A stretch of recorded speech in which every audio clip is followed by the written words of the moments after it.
Once you have logged into the program, you can scroll down and find the courses that you've been enrolled into.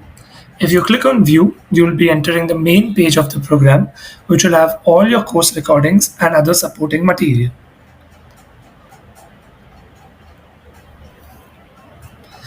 Here you can see inside the topics, there are all the videos that you might need. To click on a video, press Start. Here you can disable the side menu and go full screen if you wish. You can change the speed of the video and adjust things like the sound.